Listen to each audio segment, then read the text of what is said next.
I hope there will be war. I hope there will be war. Because it is just, we are just playing.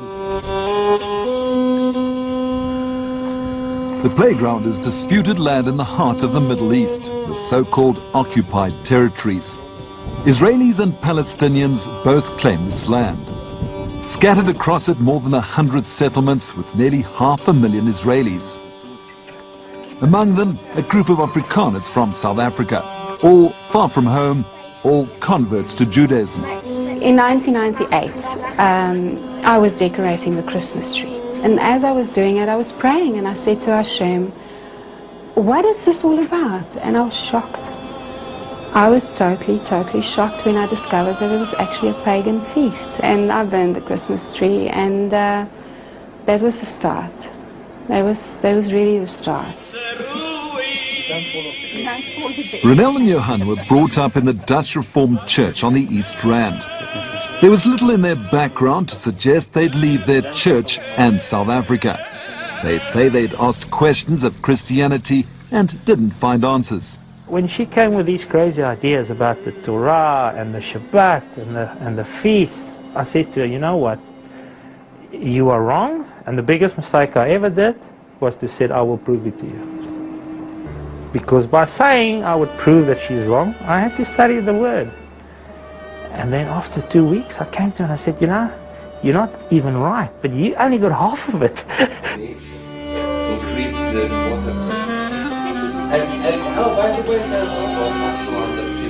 There's just so much wisdom in the Jewish festivals that we keep. It makes a lot of sense. It's like every year going through a cycle where you search yourself.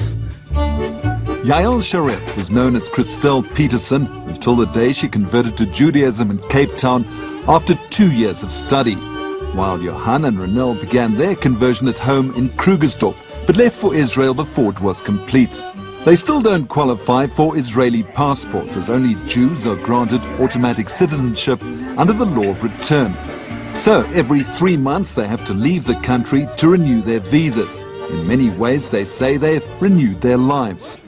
For me, to stop watching rugby on a Shabbat, I mean, I loved rugby. I lived for it. Now, if you ask me, I haven't got a clue who's playing, when they're playing.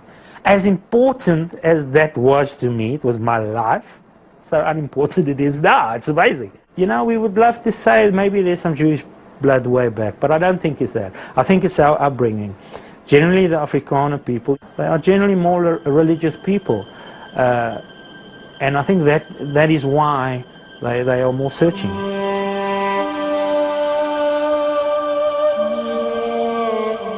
Their search ended in Israel. How can you be a Jew and not live in Israel? That's my whole heart. This is the place to be a Jew. The time of exile is over.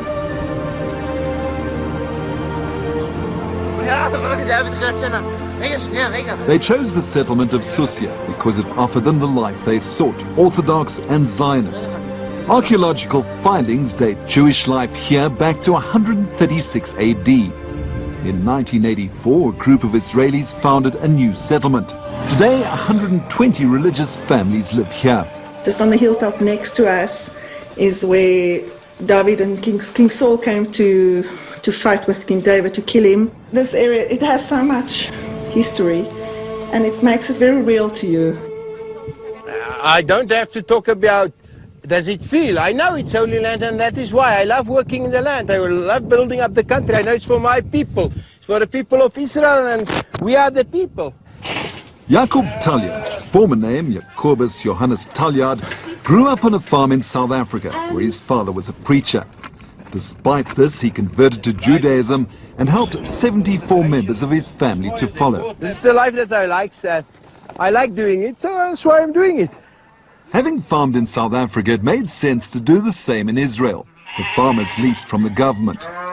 Talia imports sheep from South Africa, making him not only the only Afrikaner farmer in Israel, but the only one who speaks Afrikaans to his flock.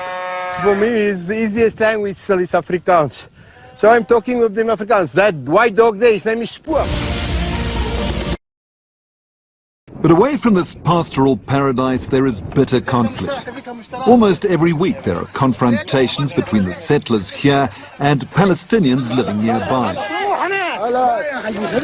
They have stolen from me 621 sheep. I've imported from South Africa. The ram that they have stolen only costs 40,000 shekels, that's all. It's the legacy of the War of 1948. Legend has it that Israel's Defense Minister Moshe Dayan picked up one of his daughter's green pencils and drew a line on the map that hence divided Palestinian and Jewish land. For 19 years, this so-called Green Line marked the border until the 1967 Six-Day War, when Israel captured the territories west of the line. Now, on September the 20th, Palestinians will declare their state, taking back the territories held before 1967. A new state that Jerusalem claims is unrealistic. Right in the middle of this dispute are the Afrikaners of Susia. I'm not really interested in where the Green Line used to be, where it is going, because before the Green Line, there was the Judaian law. And the Judaian law claims that anybody that settles the land for 7 years, it belongs to him. And I am settling since 92. How long is that back? 20 years. So we've got the claim now. Nasser Nawaja does have a claim. He can trace his ancestry here back more than 800 years and insists that the land Jacob Talya is farming belongs to his family. يعني من جنوب أفريقيا بيجي مستوطن يعني يعقوب داليا بيجي وبسكن في أراضينا يعني يعقوب داليا من المحزن جدا إنه من جنوب أفريقيا بيجي يسوي يعني اللي صار كله في جنوب أفريقيا بيجي يطبقه في الفلسطينيين. Nasser lived here until 11 years ago on the site of ancient Jewish Susia. طبعا أنا بتذكر من الحكايات أمي وأبوي شو قالوا يعني كنت صغير جدا. طبعا هي أول شيء الحكومة الإسرائيلية أعلنتها منطقة أثرية في ال 86 عملت جدار هدمت كل البيوت وسكرت كل الكهوف الموجودة. The families moved to nearby land, but the army and settlers are pressuring them to leave. A few weeks ago, settlers bulldozed his well and chopped down his olive trees. هاي أراضينا وتعلمنا أول مرة إحنا من منطقة القريتين 48 53 بعدين ثاني مرة 86 كنا على أمل إن نرجع لمناطقنا بس ما رجعنا. He can say what he wants because he's an Arab, but he can't prove nothing because there is nothing. Jacob Talya says Palestinians tried to kill him twice and accuses them of grazing on his land. He also says he's the only one with papers for this land. Nawaja didn't even have the paper, excuse for the expression, to wipe his backside.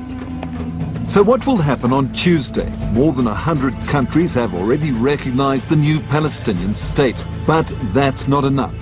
Even if the United Nations will come to recognize the Palestinian state, if Israel comes to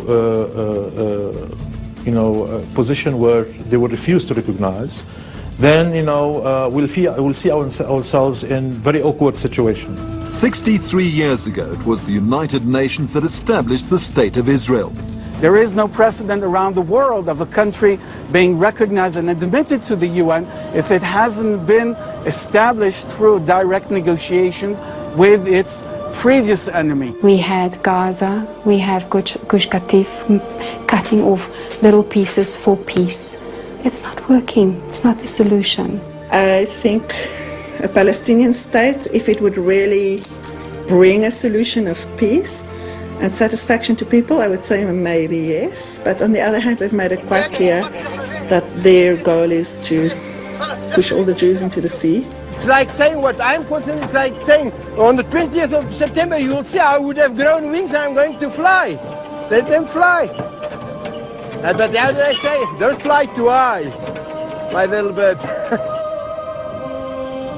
The only certainty is that there are tough times ahead for the fledgling Palestinian state. Turmoil in which these Afrikaners from South Africa, no strangers to bitter feuds over land, will occupy uncomfortable front row seats.